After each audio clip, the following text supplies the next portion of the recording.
Bueno, pues vamos a iniciar el día de hoy con este pintor bastante sui generis que se llama Jerónimos van Aken, pero se conoce mejor como el Bosco y toma su nombre justamente de la ciudad en donde nació y murió. Todo parece indicar en donde pasó gran parte de su vida, que es Hertogenbosch, este, este lugar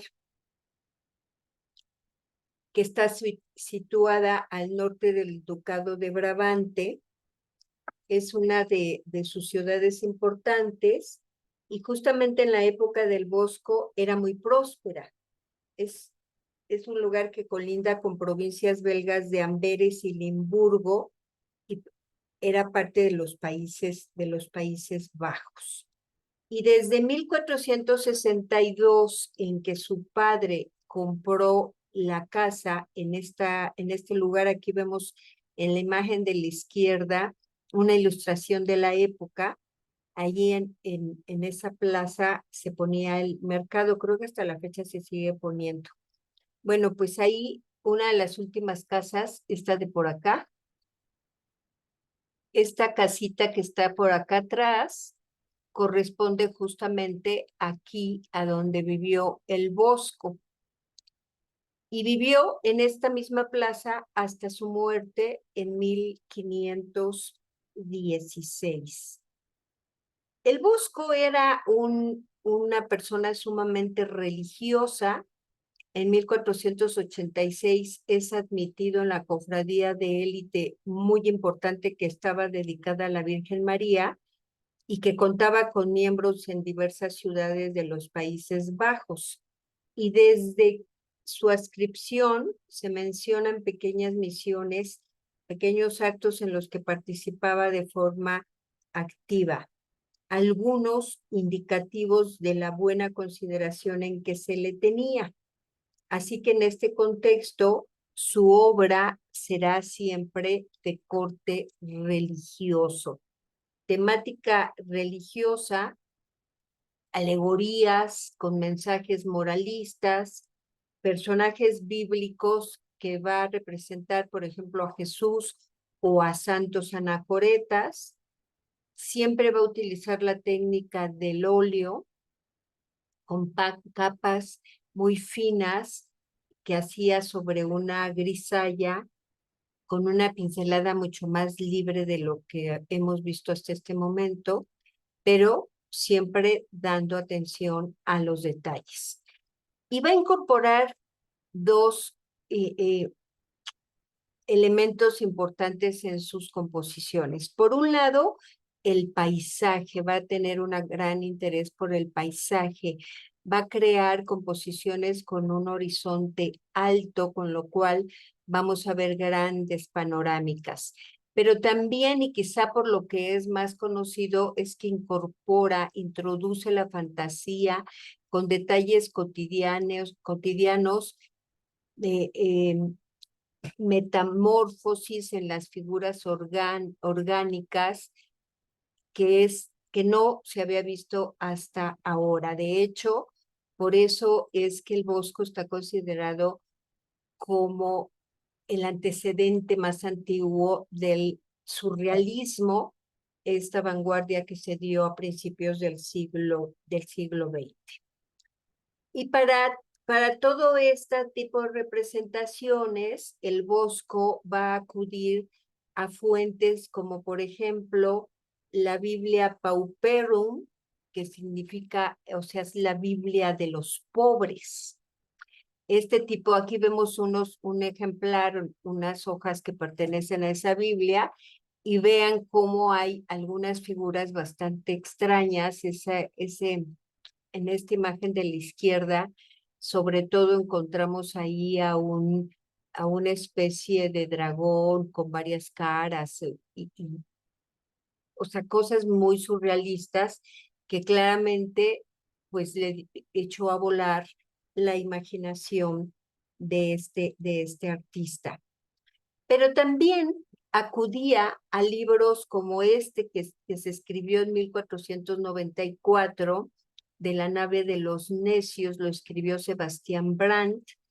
Hay una obra del Bosco que se encuentra ahí en el Museo del Louvre, que vemos aquí en la imagen, que justamente se llama La nave de los locos y que hizo hacia 1503, inspirado esta obra en el libro, en este texto de Sebastián Brandt. Vemos en esta imagen, pues efectivamente una nave con algunos personajes de toda índole, pues sí, bastante locos, bastante surrealistas, podríamos decir, que están en la nave y junto a un árbol en donde están colgados algunos personajes, y inclusive en el árbol vemos como una especie de máscara. O sea, todo tipo de cosas locas son las que van a recrear esta obra del Bosco. Pero también es importante destacar que en esta época una fuente de inspiración para el Bosco y para otros artistas fue el saber popular que se transmitía por medio de refranes y de tradiciones, como por ejemplo está ese refrán que ilustra una de sus obras, que es El carro de heno, que vemos en la imagen de la derecha. El refrán dice: el mundo es como un carro de heno y cada uno coge lo que puede. Así que todas estas fuentes inspiraron al Bosco para realizar su obra, sus encargos, y tenía estas fuentes para lograrlas. En esta imagen representa a San Jerónimo en una posición bastante inusual, boca abajo, tumbado, no arrodillado como era la costumbre. Vemos a la derecha que hay un árbol hueco, rodeado por su manto cardenalicio. Me voy a ir acercando para ver. Aquí está, vean, es como un tronco ahí más bien que está hueco. Y aquí, aparte del búho, encontramos un manto que simboliza justo ese manto cardenalicio que le otorgaron por haber hecho la traducción de la Biblia de latín a búlgata. También encontramos ahí entre las ramas esa lechuza que en este contexto religioso de la Edad Media era un símbolo de la herejía, así como un pájaro carpintero que también está del otro lado de la rama de ese tronco, que simboliza la lucha contra esa herejía. O sea, son como los antagónicos que están aquí simbolizados en esta rama del árbol. San Jerónimo se encuentra dentro de una especie de roca que tiene como una forma de concha, y sobre ella están las tablas de la ley, esta que vemos aquí, por ejemplo, que recuerdan a Moisés salvado de las aguas, y que se identifica justamente con este santo que se dispone a preparar las tablas de piedra como símbolo del fin de las tentaciones. Además, vamos a encontrar otros elementos extraños, porque vean que está aparentemente abrazando la cruz, pero la tiene del otro lado del brazo, el crucifijo, que es uno de los atributos de este santo. Y aquí se encuentra el libro, el sombrero cardenalicio, y otro atributo que generalmente encontramos en la figura de San Jerónimo es el león. Bueno, aquí más bien parece como un gatito más que el león. Si recordamos aquel San Jerónimo que veíamos de Leonardo da Vinci, vemos cómo el Bosco sitúa al santo en un paisaje al igual que Leonardo, y también la obra está datada en 1480, estamos hablando de dos obras contemporáneas. Solamente que el paisaje del Bosco está lleno de figuras infernales, con estas plantas, árboles, rocas antropomorfas, visiones que tiene, símbolos que a veces que de repente desconocemos cuál fue la causa por las que los incorpora, a diferencia de una visión de San Jerónimo totalmente diferente. Por supuesto, estamos hablando que en Italia estamos en el Alto Renacimiento, en donde era primordial que hubiera una imagen perfecta, el ideal perfecto. Y aunque esta obra de Leonardo da Vinci podríamos considerarla un boceto, porque no se acabó nunca y además está muy dañada, solamente tenemos como que las primeras veladuras con las que estaba trabajando el artista. Pero llama la atención ese cuidado que tuvo Leonardo para realizar el león de una manera majestuosa contra el casi cachorrito de león que puso el Bosco en su obra. Eso es bien interesante porque el Bosco es un artista que crea sus composiciones a través de figuras hasta cierto punto salidas del cuento y como que parecen más que cuadros, ilustraciones de un libro iluminado, básicamente. Otra obra interesante de un santo anacoreta es este San Juan Bautista en meditación que realiza hacia 1489 y se ha identificado como un lateral de un retablo perdido en la actualidad y que pudiera haber sido realizado para la Hermandad de Nuestra Señora en la Catedral de San Juan de Bolduque, allí en Hertogenbosch. Y a diferencia del como tradicionalmente hemos visto a este santo, que en el caso del Bosco lo representa con un atuendo rosa, con un gran atuendo, con un muy largo, a diferencia de cómo suele verse con una piel de animal y generalmente mucho más delgado. Y aquí lo vemos como el Bosco lo representa como recargado en una especie de una roca en alto, señalando al Cordero, que es uno de los atributos de San Juan Bautista, y que se encuentra como al otro lado de ese montículo en el que se encuentra recargado. Y lo que llama la atención en esta obra es el paisaje. El paisaje en diferentes espacios, por ejemplo, en la parte alta, que encontramos unas formas extrañas, al parecer orgánicas, que están ambientando este paisaje.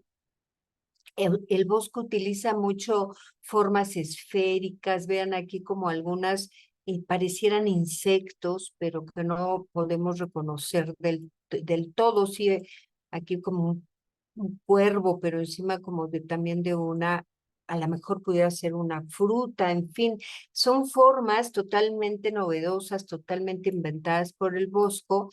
En la parte de atrás, en el bosquecillo, encontramos ahí a un animal comiéndose a otro, la selva por ahí atrás, un oso que está tratando de que caiga ahí algún miel que esté por ahí en el árbol, en fin.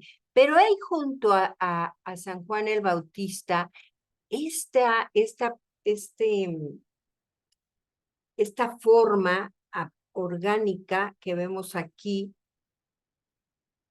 que nos llama mucho la atención y bueno, pues por supuesto que también le llamó la atención a los estudiosos que a partir de una intervención que se hizo a la obra, pues pudieron detectar a través de rayos X que debajo de esas formas orgánicas se encontraba un personaje que pudiera ser el comitente de la obra, aunque es difícil saber de quién se trata porque no hay documentación al respecto. Lo cierto es que el Bosco cubre esta figura de una manera bastante original. Podemos especular con respecto a esta situación. Pudiera ser que el comitente se arrepintió, ya no quiso el cuadro y entonces el Bosco pues lo tapó y lo hizo a través de esta planta de una manera bastante ingeniosa. O pudiera ser que utilizó un lienzo ocupado por ese personaje y lo ocupó para hacer a San Juan el Bautista. Son especulaciones, la realidad es que no hay documento que nos diga claramente qué es lo que sucedió con esta obra, pero bueno, llama la atención la manera en que la resuelve finalmente. Una obra bien interesante que se encuentra ahí en el Museo del Prado. Cabe destacar que en el Museo del Prado se encuentra la mayor cantidad de obras del Bosco. Hay algunas obras que están en discusión con respecto de que si de verdad son de él o no. El Museo del Prado ha hecho estudios y las ha atribuido al Bosco y bueno, pues ya en ese sentido, pues son del Bosco. Aunque sí es verdad que las calidades a veces son diferentes, entonces algunas pudieran ser de alumnos, de discípulos cercanos y actualmente pues están atribuidas al Bosco. Bueno, entre otras obras se encuentra esta adoración de los magos en, en la que vemos la parte central, que es la propia adoración, y los laterales. Es una obra que encargó Pieter Scaife y Agnes de Gram, que eran personas de la alta burguesía de Amberes. Y cuando se cierra este tríptico, vean que tiene ahí unas bisagras, entonces encontramos en las puertas del retablo la representación de la misa de San Gregorio en grisalla, exceptuando a dos personajes que seguramente eran familiares de los comitentes. Pudiera ser su hijo y el padre de Peter Scaife, que era Klaus y que había fallecido antes de 1495, y entonces por eso está colocado en en esta primera parte, en las puertas, en donde está la misa de San Gregorio, que es un tema que aparece por primera vez a finales de la Edad Media. Y en él se muestra al Papa Gregorio, Gregorio I, que fue Papa de 540 a 604, y que mientras celebraba el santo sacrificio de la misa, tiene una visión de Cristo como varón de dolores en el altar frente a él, en respuesta a las oraciones que había hecho, pidiendo una señal para convencer a un fiel que dudaba de la doctrina de la transubstanciación. Entonces, está basada en estas puertas realizadas por el Bosco, esa misa de San Gregorio. ¿Qué es lo que vemos? Bueno, varias cosas importantes. Toda es una grisalla, como les digo, con excepción de los familiares del comitente, que sería el hijo probablemente y el padre que ya había fallecido.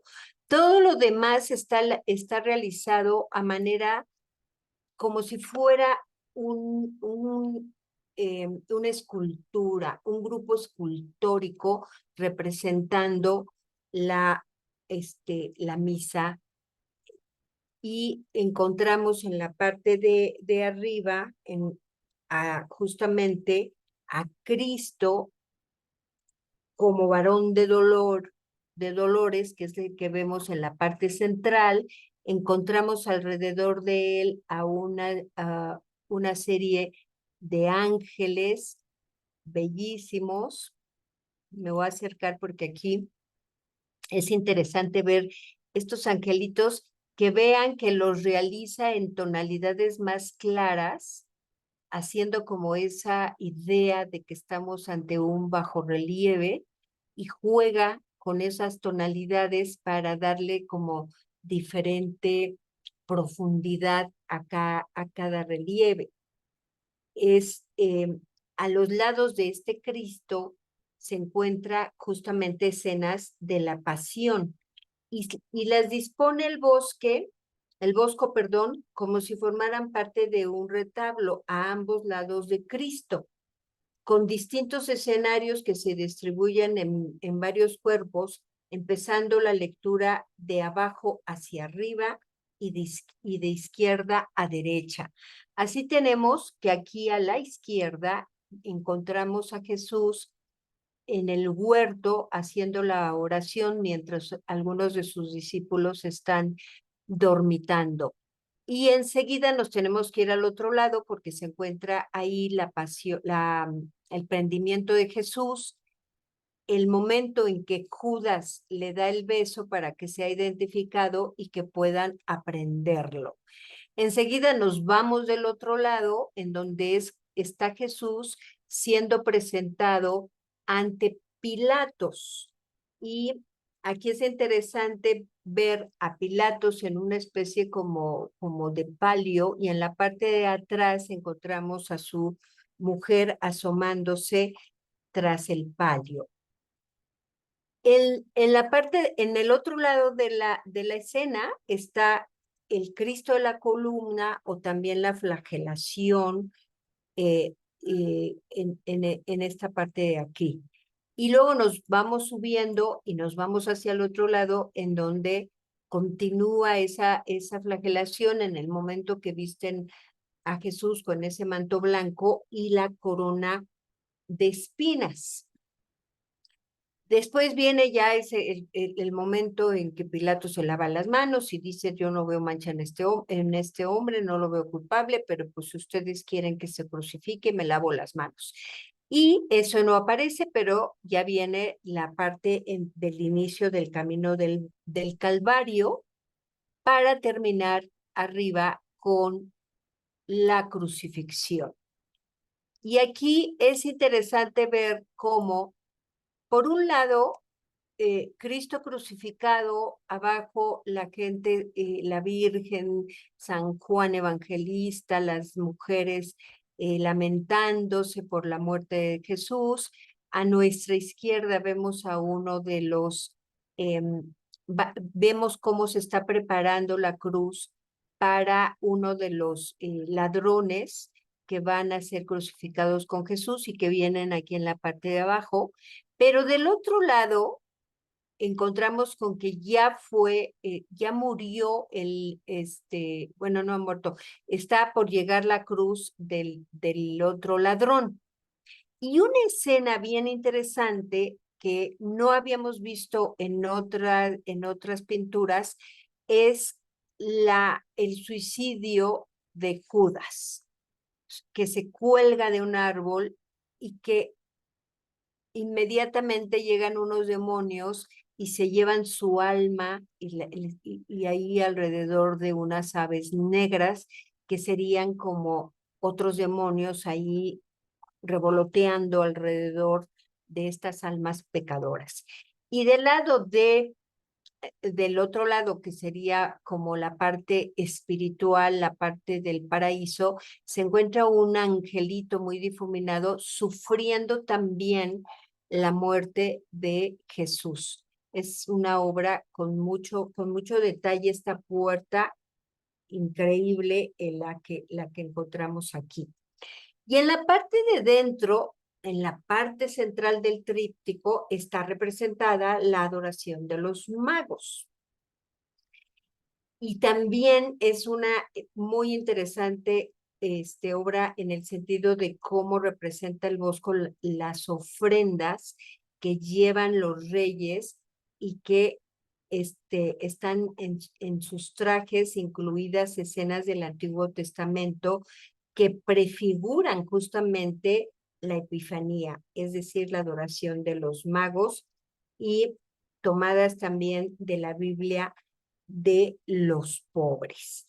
Y así tenemos que, además de que recordemos que los Reyes Magos representan las tres edades del hombre, entonces el rey más cercano, que es el rey más anciano, lleva una ofrenda, aquí se las estoy poniendo del lado derecho, como una esculturilla en donde se encuentra representada el tema del sacrificio de Isaac, que es la prefiguración al sacrificio del propio Cristo en la cruz. Entonces, él lleva su ofrenda y lo pone ahí, y como era el obsequio oro, entonces esta figura, esta esculturita está realizada justamente con oro. El siguiente rey mago lleva, además de su presente, que es una bandeja de plata, lleva una esclavina metálica, o sea, esta parte de aquí, así se llama esclavina, esta que vemos aquí. Vean qué trabajo tan exquisito hizo aquí el Bosco, en donde está, bueno, no, él está ofreciendo mirra en la bandeja de plata que está entregando al niño Jesús.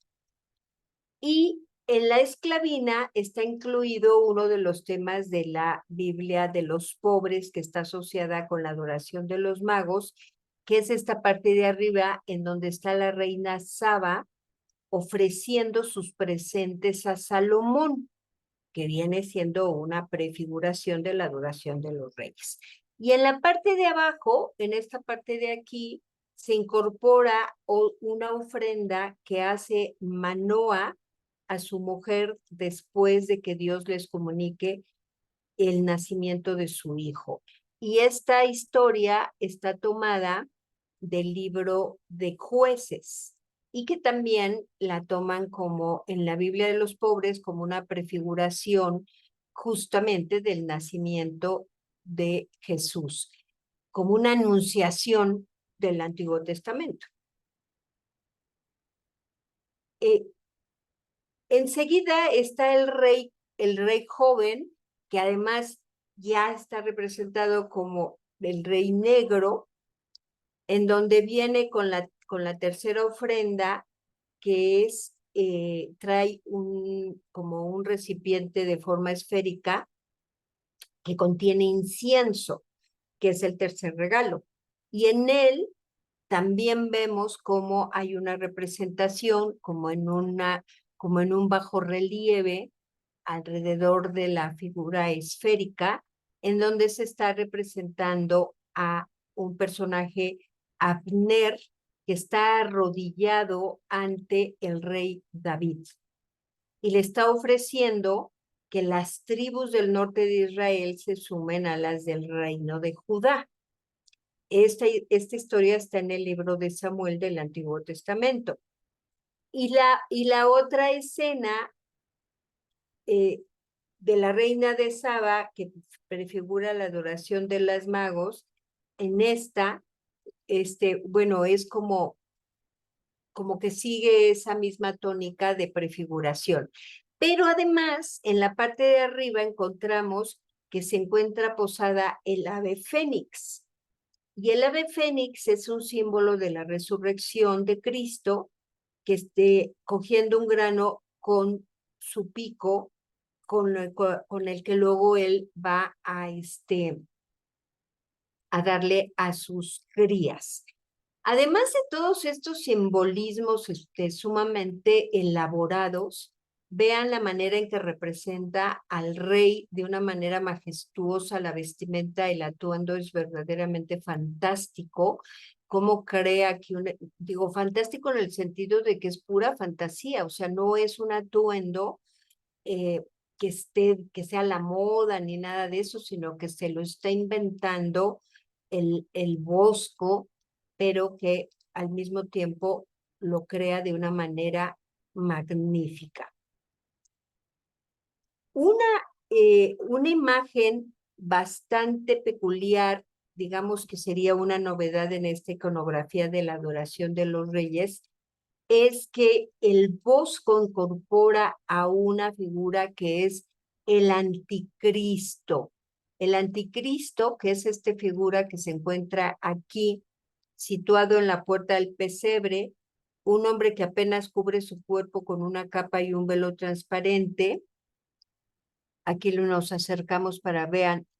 Y qué manera qué atuendo trae, ¿no? Hay un tocado todo estrafalario, trae en la mano también otra cosa muy extraña que no terminamos de entender de qué se trata, y viene acompañado por algunos seres bastante monstruositos, y bueno, se dice que prueba del carácter maléfico que otorga el pintor a este personaje es justamente que encima de él, arriba de él, en esta parte de aquí, es esto que les estoy ampliando, está un búho, y que está oculto encima de él, mirando a un ratón muerto que se convierte en su presa.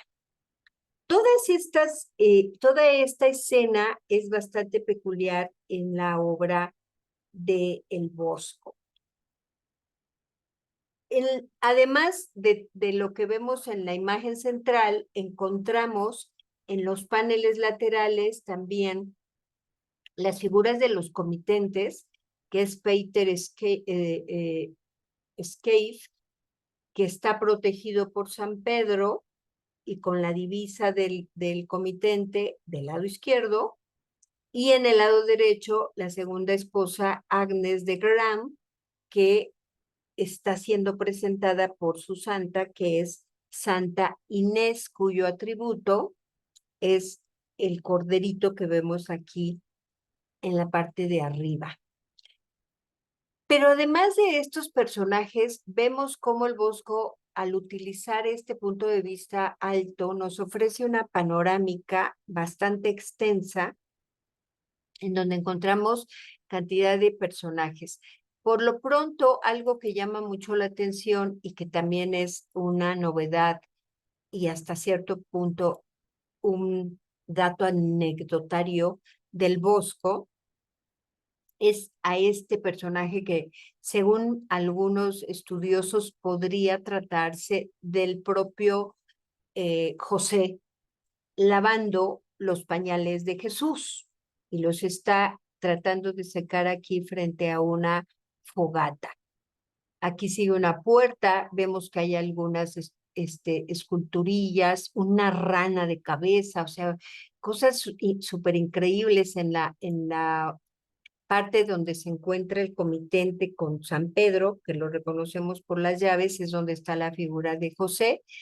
Pero todavía saliendo por esa puerta encontramos más figuras, como algunos personajes de la aldea bailando, un caballo, otros personajes por acá, arbolitos, y seguimos arriba y todavía podemos encontrar hay más personajes, otra casita, en fin.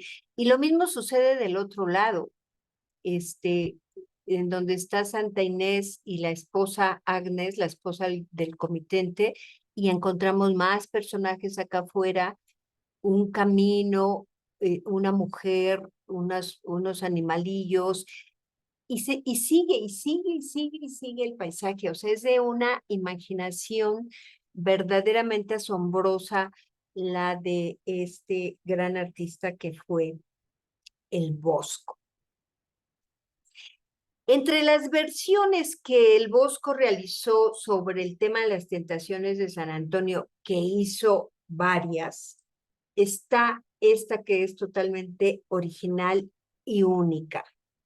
San Antonio lo encontramos totalmente absorto, sumido en sus pensamientos, en la soledad de esta naturaleza, mientras que los demonios aparecen dispersos alrededor de él, dispuestos a ponerlo a prueba. Pero los demonios, al estilo del Bosco, son estos seres estrafalarios, a veces mitad hombre, mitad animal, o mitad de un animal, mitad de otro, que son como unos monstruitos que están ahí haciendo de las suyas. Por ejemplo, aquí encontramos uno que aquí anda apagando el fuego de San Antonio. San Antonio no se entera de nada, vean que está totalmente como en una meditación profunda, tiene colgado del cinturón su libro y al lado un atributo que es este cerdito, que también está siendo atacado por los diablillos. Aquí hay uno que casi que le va a dar un mazazo, otro que está aquí adentro, que tiene una mano como con una garra que lo está viendo así como que ya le gustó para sentarle un golpe. En fin, hay cantidad de diablillos por toda la escena, en donde vemos, por ejemplo, aquí ya vemos que hay fuego dentro de esta que pareciera ser una iglesia.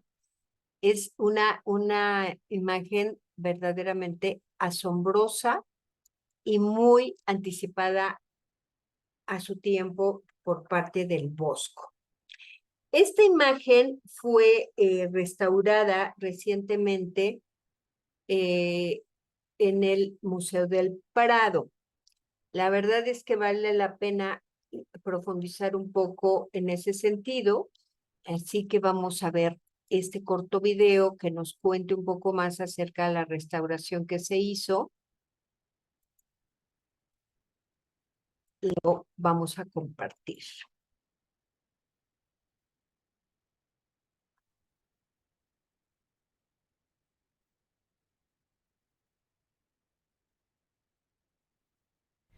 Las tentaciones de San Antonio del Museo del Prado fueron adquiridas por Felipe II en la almoneda de Juan de Benavides, marqués de Cortes, en 1563. Como no las envió al monasterio del Escorial hasta 1572, lo más seguro es que las destinara antes a otro de los sitios reales, hasta que en 1839 se trasladó al Museo del Prado. El santo aparece cobijado en este tronco de árbol, que está sumido en sus pensamientos y no leyendo como sucede en otras representaciones. Solo está concentrado, pensando, atento. Vemos que lleva el libro colgado en una bolsa a su espalda. También es excepcional en la manera en que se representan los demonios, los diablos, que no están atacando al santo como suele ser habitual, sino que en cierta medida se están preparando para el ataque. Este cuadro necesitó restauración debido a su confuso estado de conservación. Realmente estaba aparentemente bien, en sala, colgado, pero su presentación no era la correcta. Tenía restauraciones de hace relativamente pocos años que confundían con barnices teñidos y con retoques excesivos el verdadero estado de conservación de la obra. Tenía la peculiaridad que sufrió un pequeño daño, una salpicadura en la zona central del manto del santo, que deterioró la pintura. Esa salpicadura debió producirse en un momento muy cercano a su ejecución, puesto que la primera reparación fue realizada también en Flandes con una técnica muy cercana a la original del pintor, con unos pigmentos muy semejantes, sin barniz de separación entre las dos intervenciones. Esto nos indica que es un momento muy cercano después de su ejecución. Pero suficientes años para que quizás el pintor que tuvo que hacer esta reparación quisiera acomodar un poco la obra a la moda de su momento, añadiendo ciertos elementos decorativos en las copas de los árboles, engrandeciendo la frondosidad del paisaje y quizás intentando eliminar la horizontalidad que realmente caracteriza al paisaje del Bosco. Esta intervención hace que todas las demás restauraciones que ha tenido a lo largo de su historia hayan tenido un poco la intención de enmascarar estas dos calidades. Hemos de recordar que el formato original de la pintura es en arco de medio punto, quizás al llegar el cuadro al Museo del Prado se deseó darle un formato más museable, entre comillas, un formato rectangular, más sencillo de presentar al público, y es en este momento en el que se pudo hacer el añadido. Los dos lunetos, digamos, las dos esquinas superiores están añadidas. La pintura efectivamente es muy semejante a la original, está muy bien ejecutada, es una buenísima restauración, pero tiene un golpe pictórico, una pincelada muy redonda, mucho más propia de una persona del siglo XIX. Mi restauración pretende entonces, primero, identificar todas estas intervenciones anteriores y recuperar la verdadera calidad pictórica del Bosco, que se encontraba oculta con este intento de homogeneizar la superficie pictórica. Tras un profundo estudio, realizo una limpieza, eliminando este barniz relativamente reciente y estas intervenciones, solo las últimas realmente. Resulta, creo que imposible, pero en ningún caso ha sido la intención, retirar la restauración inicial flamenca, puesto que está ejecutada directamente sobre la pintura original, sin un barniz intermedio que la proteja y que la aísle. Ahora reconocemos pincelada mucho más transparente, una materia mucho más liviana, más propia del Bosco. Finalizada la limpieza, la reintegración ha sido muy sencilla, se encuentra en un magnífico estado de conservación, tiene muy poquitas faltas y solo cerrando esas mínimas faltas y velando ligeramente los daños se recupera toda la composición. En la reintegración de las intervenciones del siglo XVI, aquellas que afectan al manto, he intentado hacer una ligerísima veladura que a cualquier investigador, estudioso o simplemente curioso le permita entender este leve daño que presenta el manto del santo y entender cuál ha sido la historia material de la obra sin enmascararlas del todo. La restauración se completa con la recuperación de su formato original, ocultando estos añadidos por medio de unas albanegas del marco. Por supuesto no se retiran, puesto que ya forman parte también de esta historia material de la que hablamos, de manera que el espectador pueda volver a centrar su visión no en el frondoso paisaje, en las copas de los árboles, que realmente no son la idea original del Bosco, sino en la escena central de la composición. Toda esta manipulación de las últimas restauraciones no nos dejaban ver cosas tan bonitas como el humo que emerge de detrás del tronco del santo. Es tan sutil, tan ligero, que podría ser confundido con una veladura inadecuada, y así se encontraba en su última presentación. Y hoy podemos disfrutar de este ligero humo que da un poco el marco, el encuadre a San Antonio. Los pequeños figuras del Bosco intentan, entre comillas, fastidiar al santo atacando sus atributos. La figura que emerge del río con estas largas uñas negras parece que quiere atacar al cerdo, y las que llevan el cántaro de agua están apagando este fuego de San Antonio, que no es más que otro de los atributos por los que podríamos reconocer al santo. Realmente esta restauración creo que ha conseguido recuperar la verdadera calidad pictórica del Bosco, eliminando muchos elementos que, sin tergiversar demasiado, no nos dejaban llegar a ver su maravillosa transparencia, la pincelada y la calidad pictórica maravillosa que tenemos en esta obra. Tras la restauración nos encontramos ante una obra peculiar, única y excepcional en el tratamiento del tema de las tentaciones de San Antonio, que es uno de los que más repitió el Bosco a lo largo de su vida. Pues fantástico tener oportunidad de ver este tipo de videos que nos hablan de cómo pueden ser intervenidas las obras de una manera muy respetuosa. Como lo comentaba la restauradora, pues siendo respetuosa de esas intervenciones que se hicieron muy cercana a la época del Bosco, que eran bastante buenas, y cómo pueden lograr, a través de modificar un poco el marco, dar esa visión que tuvo el artista cuando produjo la obra. Bueno, vamos a dedicarle un tiempo a esta obra del Bosco, quizá la más conocida, considerada como una de las obras más fascinantes, misteriosas, atrayentes de la historia del arte, que es El Jardín de las Delicias. que no fue hecha evidentemente para una iglesia. El Bosco usa este género para el Palacio de Kundenberg en Bruselas, que era propiedad de los Nassau, una familia nobiliaria de Alemania. La obra ingresa al Museo del Prado en 1939 y pues ahí ya la podemos disfrutar.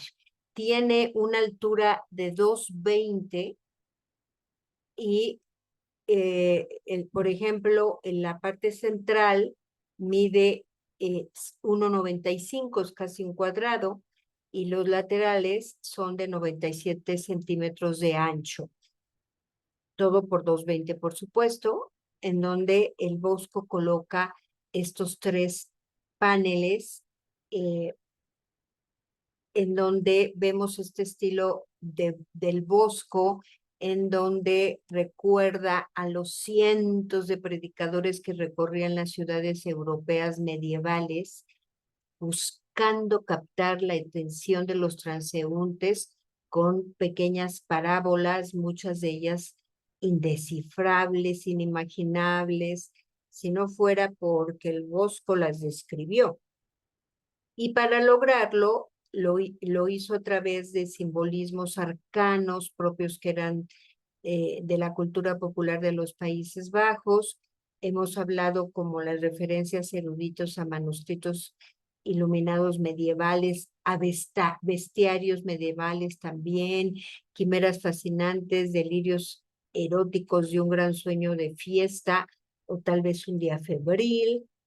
Varios motivos, posiblemente varios de ellos no quieran significar más que la expresión de la imaginación llevada al límite por el Bosco.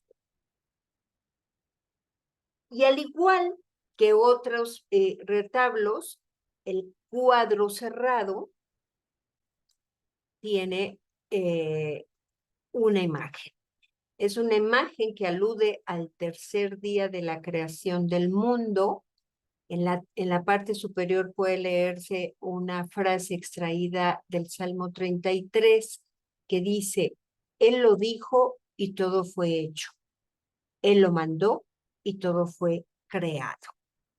Por eso es que se piensa que es justamente la imagen de ese tercer día de la creación del mundo. Vemos que representa el Bosco al globo terráqueo con la Tierra dentro de una esfera transparente, según el historiador Tolney, de la fragilidad del universo es lo que está representando. Pero lo que encontramos es que solamente hay formas vegetales y minerales. No hay humanos todavía.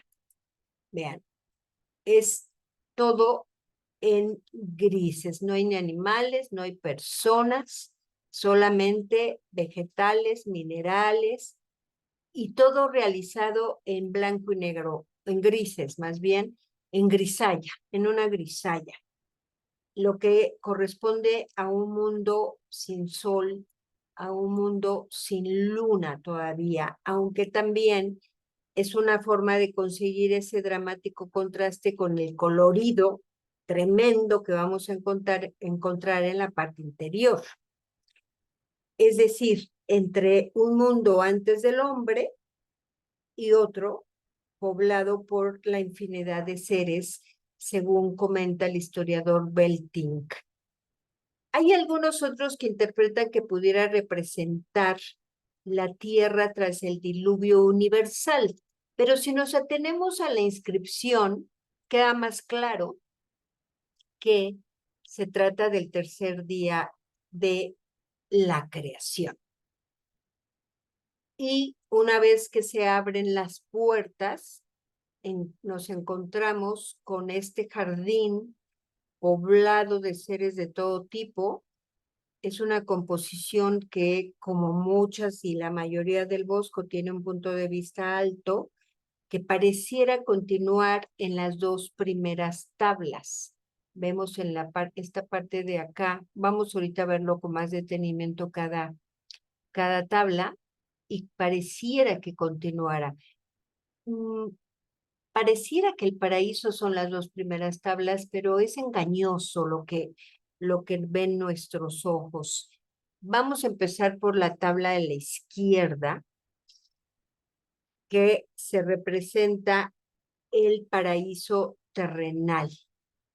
Al fondo podemos ver, al fondo y más bien como en la parte central de este tablero, encontramos a la fuente de la vida. Y en un primer plano hay una escena del todo atípica porque pareciera la presentación que hace Dios de Eva con Adán. O sea, no es la figura tradicional. Esto ha hecho como que los historiadores se pregunten si realmente se trata del paraíso como tal, ¿no? Por varias razones. Una de ellas es esta. No está sacando a Eva de la costilla, sino pareciera que se acerca con Eva y se la presenta a Adán. Y esto no se encuentra en ningún pasaje bíblico. Eso llama la atención.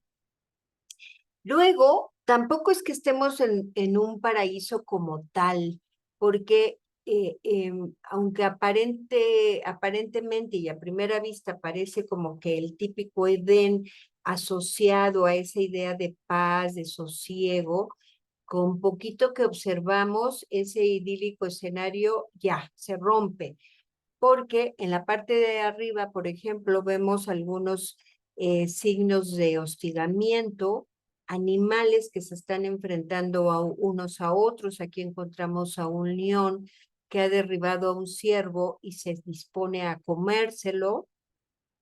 Un extraño bípedo que vemos en esta parte de aquí, que es perseguido por lo que parece un jabalí.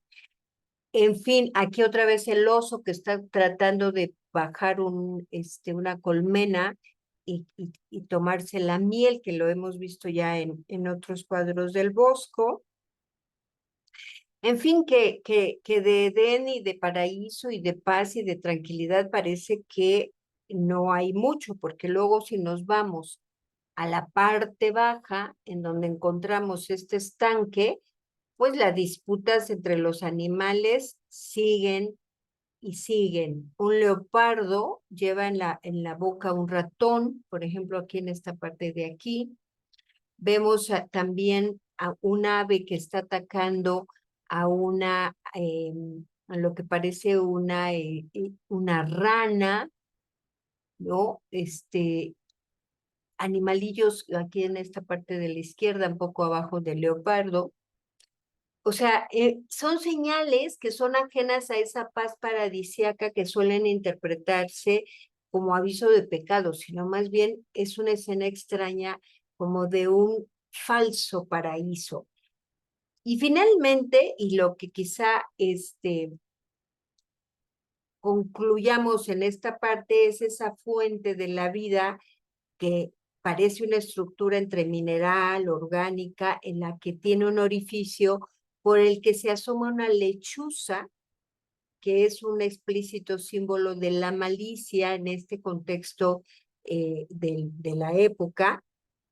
Cabe la posibilidad de que este elemento arquitectónico similar a una flecha de una catedral en el centro del cuadro, algunos estudiosos lo han identificado como un símbolo fálico preconizador de los placeres de la carne de la tabla central. Eso también resulta interesante. Por lo demás, pues sí, animalillos que andan por ahí bastante extraños, como este que vemos aquí, una especie de perro canguro, aquí un elefante que lleva, bueno, este quizás sea más natural, pero bueno, hay un changuito que está aprovechando el viaje del elefante. En fin, parvadas de pájaros, aquí otros que no sabemos qué es lo que están haciendo, se ve como también como un amotinamiento. Todo esto en lo que supuestamente es el paraíso. Así nos vamos al panel central, en donde se muestra este paraíso engañoso a los sentidos, esto que les digo que es un falso paraíso, entregado al pecado de la lujuria. Y contribuye también a ese engaño el hecho de que esta tabla central parezca una continuación de la del paraíso terrenal. Un poco esto que comentábamos, vean que cómo sigue esta línea del horizonte, pareciera que es la continuación. Y bueno, si nos atenemos que es un falso paraíso, ya pudiera ser desde la primera tabla, es probable. Entonces, este horizonte favorece esa idea porque está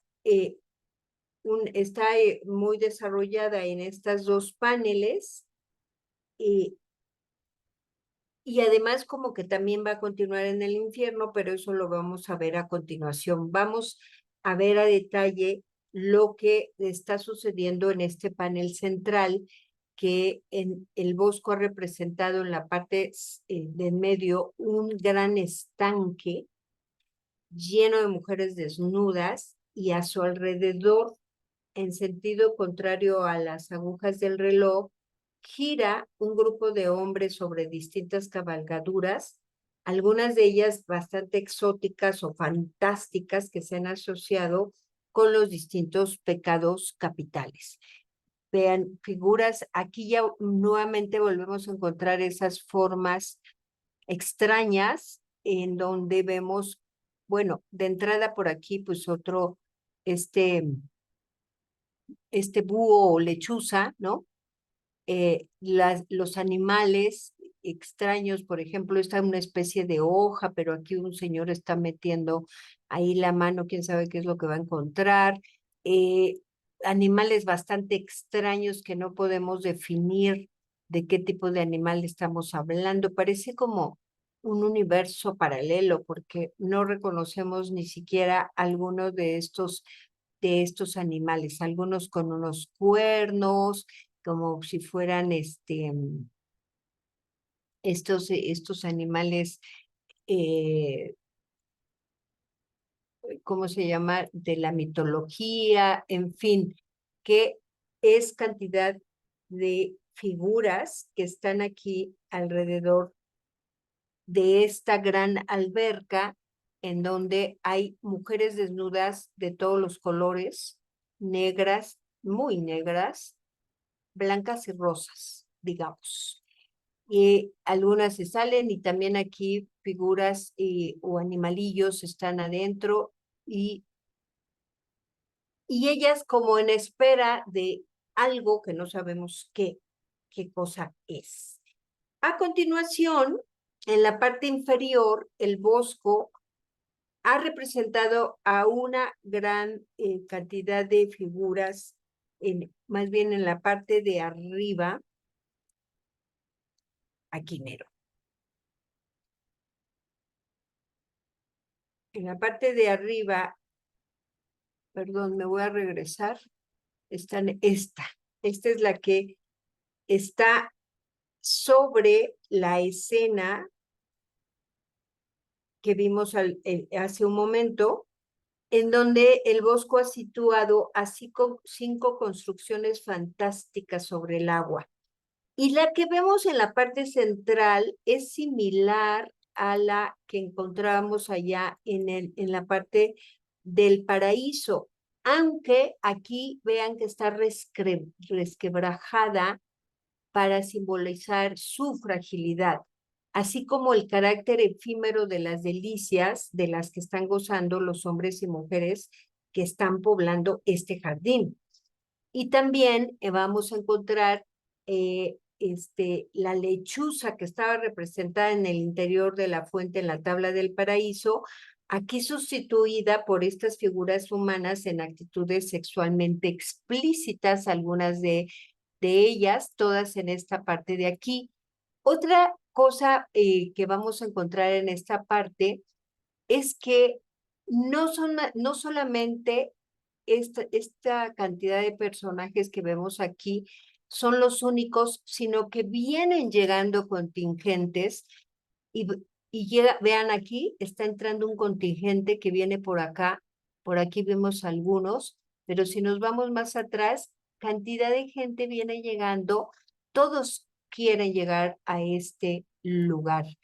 Y del otro lado lo mismo, por aquí también es como, son como unas entradas a este jardín y también de este lado otro contingente que viene llegando.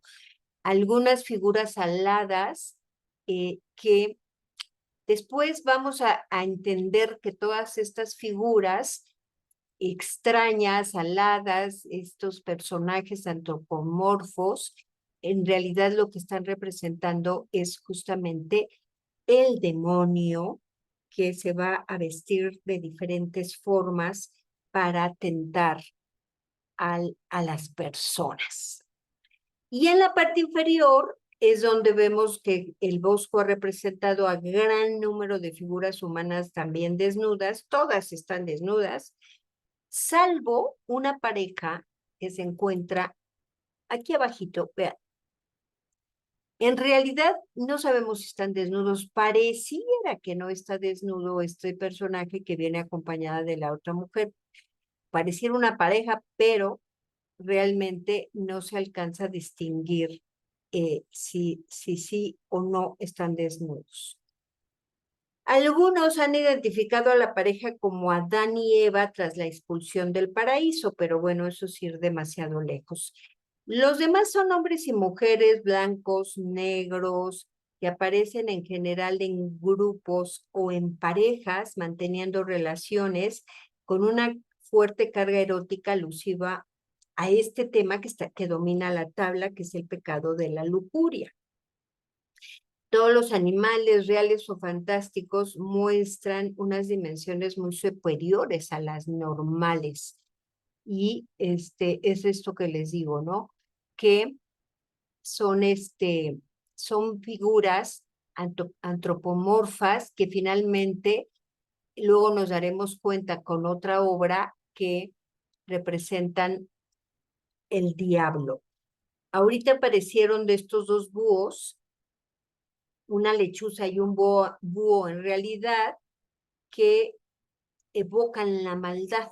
Está uno a cada lado en posición frontal y dirigen su mirada frente al espectador, uno en cada extremo de la tabla. Y es así como, de alguna manera, es esa obsesión que tenía el Bosco con el pecado y entre ellos el pecado de la lujuria, que le llamaba tanto la atención. Y finalmente, en el panel derecho está representado el infierno, el más impresionante de los conocidos del pintor, denominado en ocasiones infierno musical por la importante presencia que tienen estos instrumentos a la hora de torturar a los pecadores que se dejaron llevar por la música profana, seguramente. Sí, vean que esta parte es por este tipo de instrumentos que vamos a encontrar en toda la parte del infierno, es por eso que se le conoce el infierno musical. Se ignora por qué el Bosco asocia la música con el pecado. Se piensa que puede ser esa música profana, porque en un inicio la música se hacía para ser tocada en las iglesias.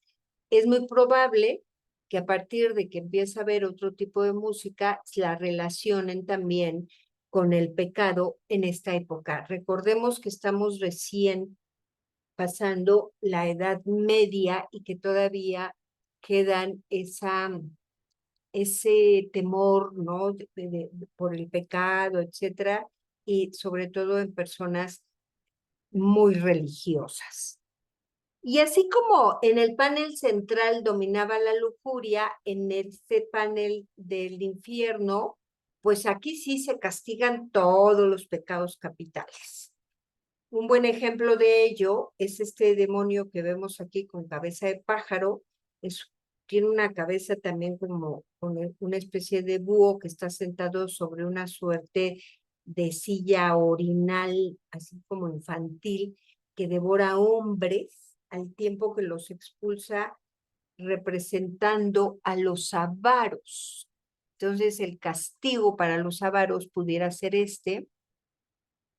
él se los traga y luego vemos cómo a través de una burbuja aparecen y van a dar ahí a un lugar espantoso, en donde además representa unas figuras de lo más curiosas y hasta cierto punto caricaturescas, como este personaje este, que está prácticamente cagando moneditas y que van a dar también ahí a ese lugar. También en otra imagen del infierno representa al hombre árbol que mira, este hombre mira directamente al espectador y se ha interpretado en numerosas ocasiones como el rostro del propio artista que con un torpe vendaje intenta ocultar una llaga y sobre su cabeza lleva una especie de disco en el que bailan pequeños monstrillos ahí junto a una gran gaita, la cual posee un aspecto de alambique. Sus brazos son como troncos de un árbol, están descansando sobre unas barcas y vemos que en su interior hay algunos personajes. Bueno, estos personajes son los glotones. Este es el castigo para los glotones, el castigo para la gula. Parece ser que esto alude esta escena de taberna situada en el interior de este hombre árbol, quizás sea una de las imágenes más famosas del infierno del Bosco en el Jardín de las Delicias. Vean, en el interior están estos personajes desnudos, sentaditos a la mesa, esperando a que los demonios les sirvan sapos y otros animales inmundos. Aquí un personaje está sirviéndose vino en lo que parece allí un alambique. En fin, es una imagen de lo más sensacional, esta manera de representar formas, figuras, fantasías a más no poder. Pero también hay castigos para los vicios censurados por la sociedad de la época.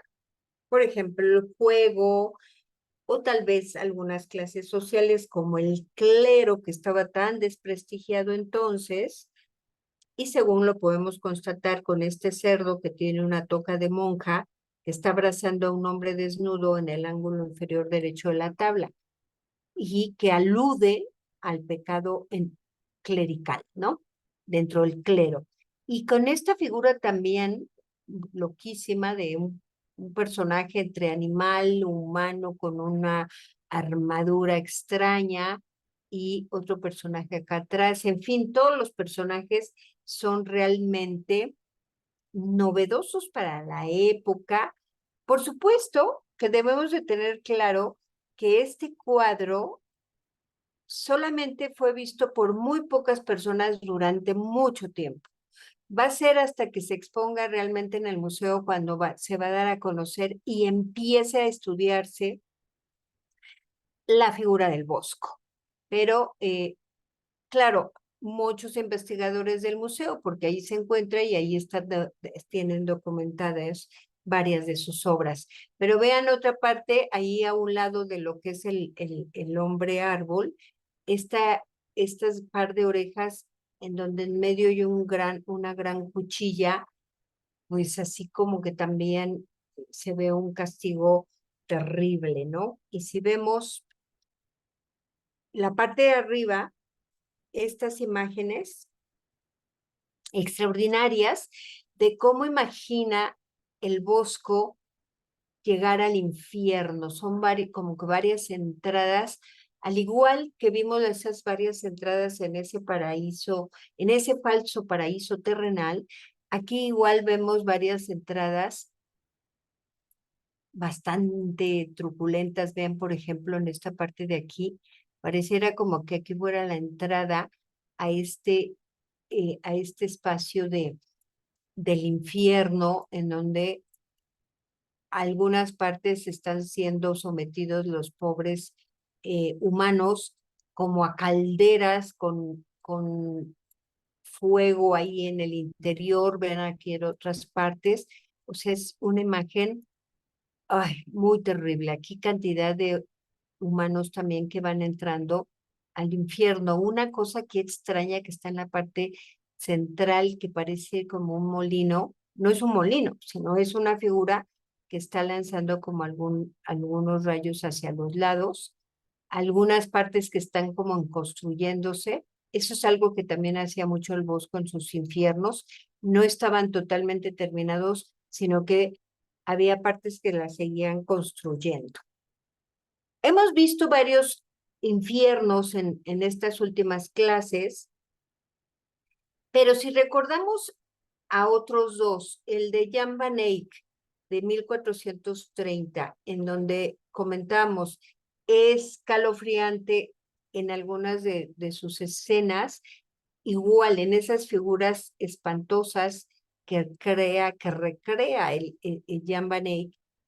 Y luego el de Dietrich Boats, que también hace figuras bastante grotescas como parte de los demonios que habitan el infierno, más o menos 38 años después.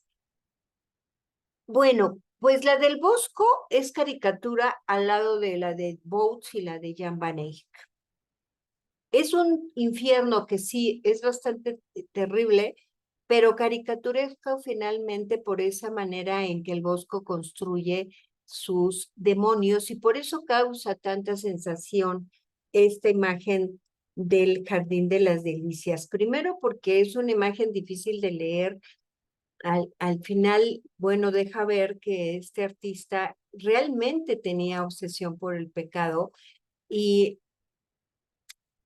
plantea todo una panorámica de lo que puede suceder cuando uno está entregado solamente a la lujuria, a la gula, etcétera, de cómo va a llegar a un infierno en donde seguramente será castigado, porque era la creencia que había entonces. Es una de las grandes obras de historia del arte y una de las obras magníficas de este gran artista.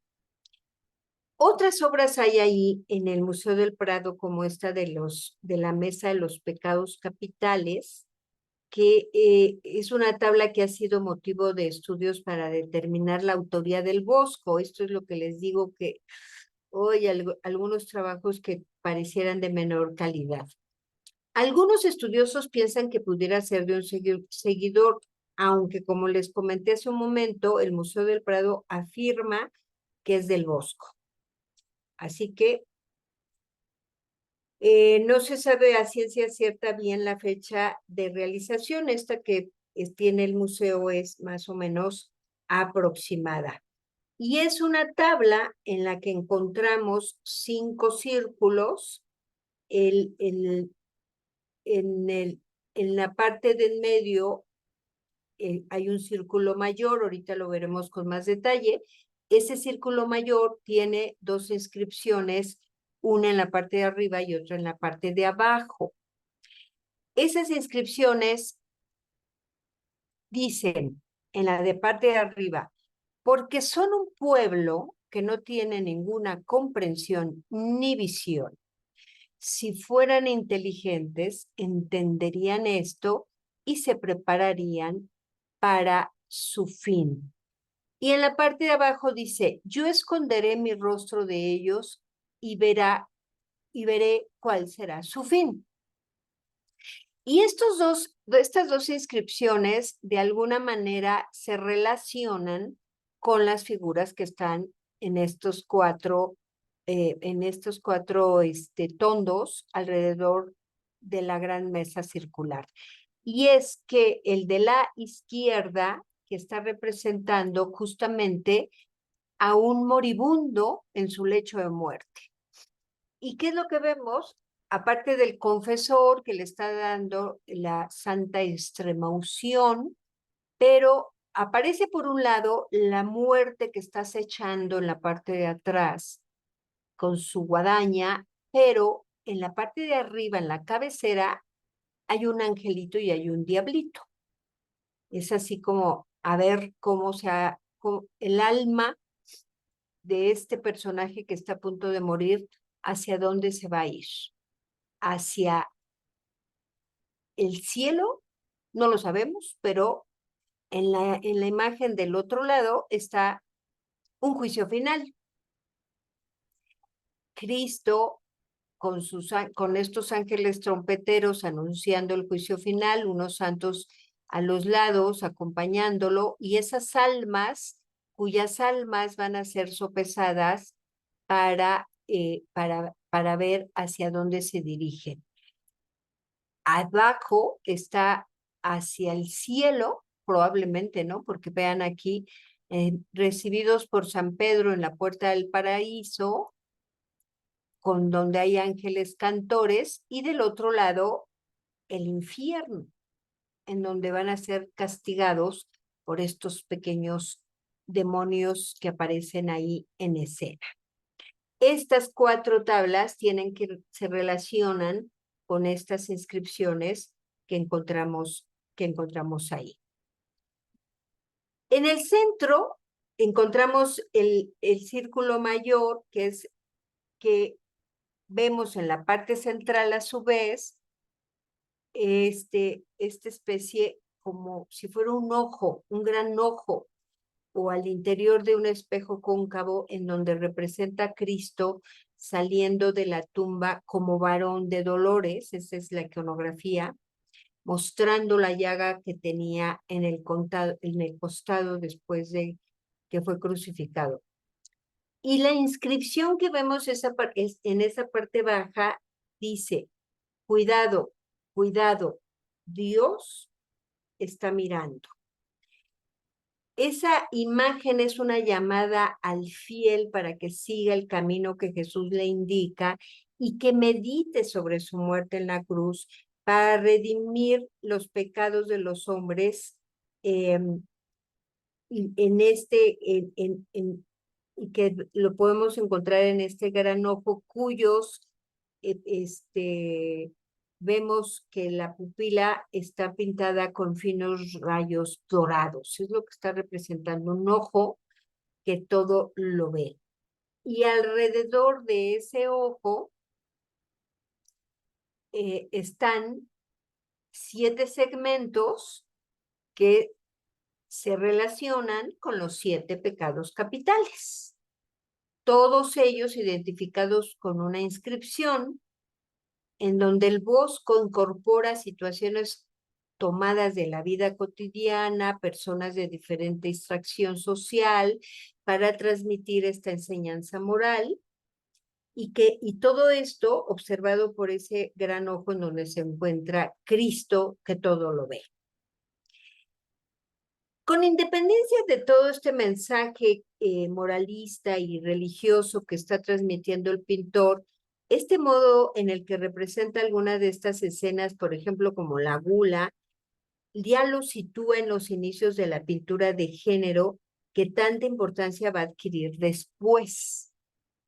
Varias de las escenas parecieran escenas costumbristas, pero en realidad está representando los pecados capitales.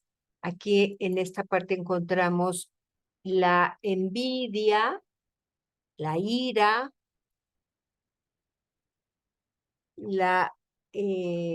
esta no sé qué sería. No la encuentro. La estupidez, parece que dice estupidez allí, ¿no? Luego está en esta parte de acá arriba. Esta es la gula, la avaricia, la lujuria, y me falta una que no logro adivinarla. Bueno, entonces es una tabla súper interesante porque nos está mostrando desde el ojo de Jesús que todo lo ve, no caer en estos pecados capitales para que cuando uno muera y llegue el juicio final pueda irse al paraíso y no caer en el infierno. Sería un poco como una lectura generalizada de esta obra. Esta obra es bien interesante porque con ella el Bosco demuestra que el hombre, con independencia de su clase social o de su lugar de origen, está tan poseído por el deseo de gozar y adquirir riquezas materiales que se dejará engañar o se dejará seducir por el demonio.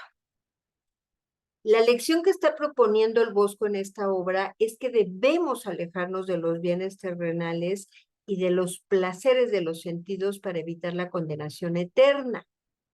Y que lo importante no es tanto hacer el bien como evitar el mal y seguir esta norma a lo largo de la vida.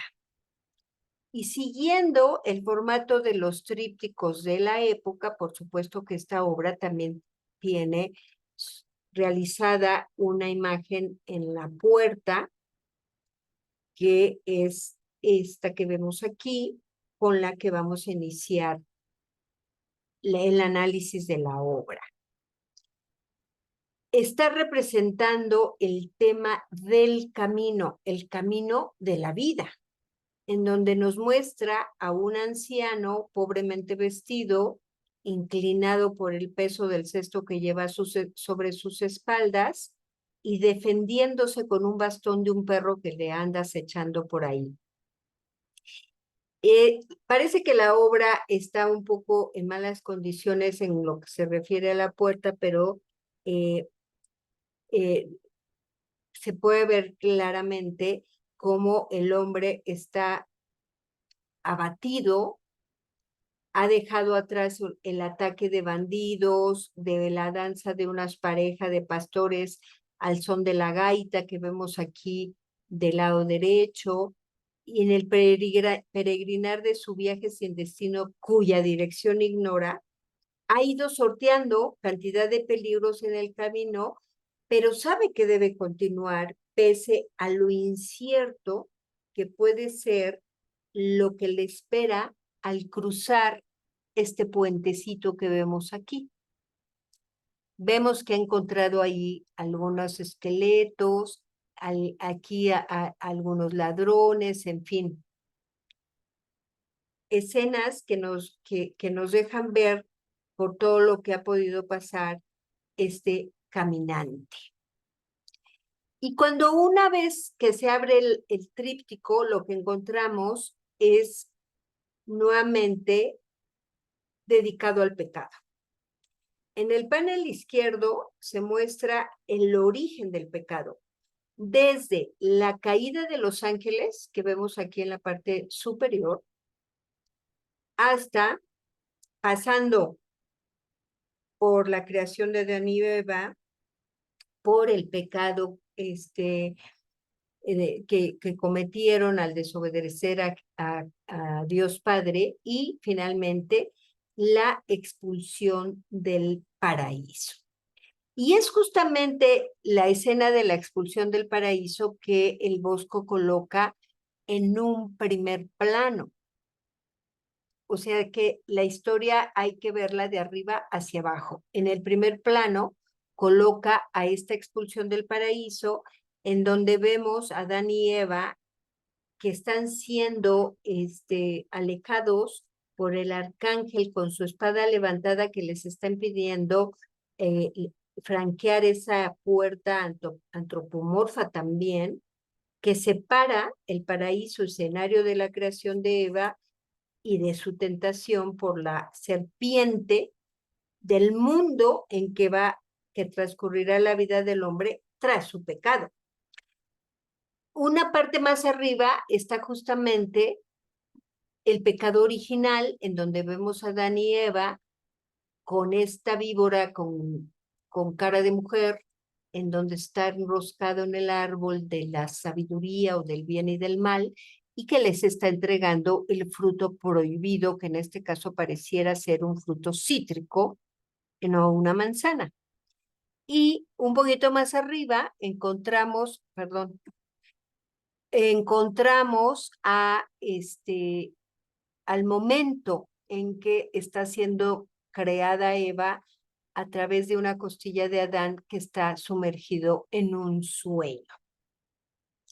Pero lo que es digno de destacar es el modo en que el bosco representa esta parte superior, que es justamente el momento en que estos seres angélicos que desobedecieron a Dios fueron arrojados del cielo y experimentaron una metamorfosis que acabó por convertirlos en esas monstruosas figuras híbridas.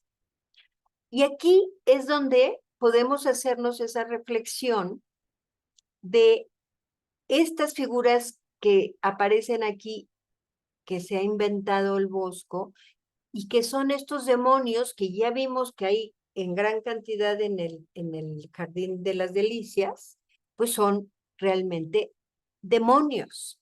Y vean la manera en que el Bosco, esto me parece verdaderamente alucinado y genial.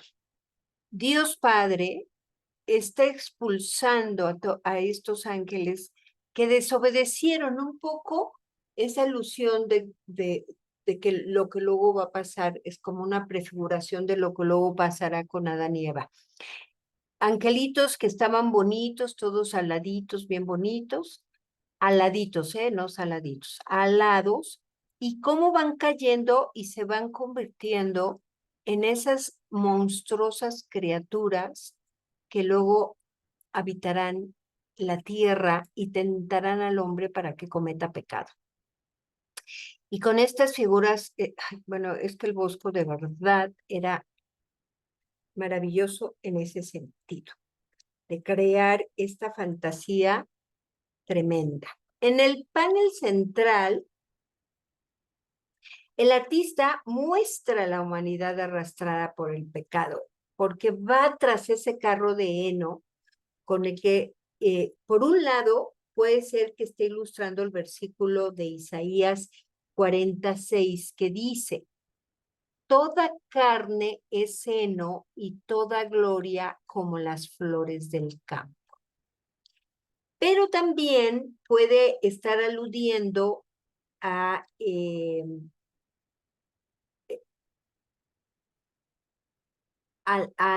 un proverbio flamenco que dice: el mundo es como un carro de heno y cada uno coge lo que puede.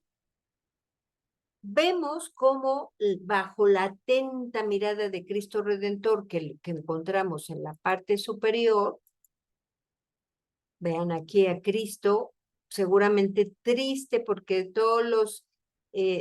toda la gente que está aquí en la parte baja quieren coger un puñado de ese heno, incluido el propio clero que aparece aquí en la parte de abajo, censurado, vean aquí, por vicios como la avaricia, como la lujuria, para lograr su objetivo, y para lograr este objetivo no dudan en cometer todo tipo de atropellos. Es verdaderamente alucinante porque aquí vemos a todos estos personajes de todas tipo de clases sociales, pobres, ricos, aristócratas, yendo tras el heno. Pero ¿quiénes son los que están conduciendo el carro? Los demonios.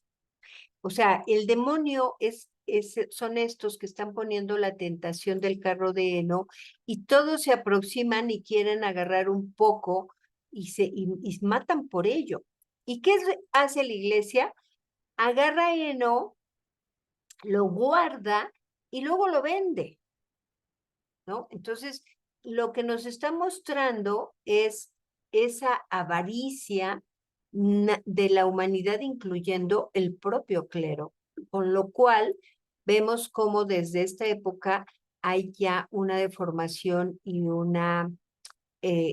ya la religión como tal, o más que la religión, la iglesia ha sido corrompida y lo muestra totalmente el Bosco en esta imagen.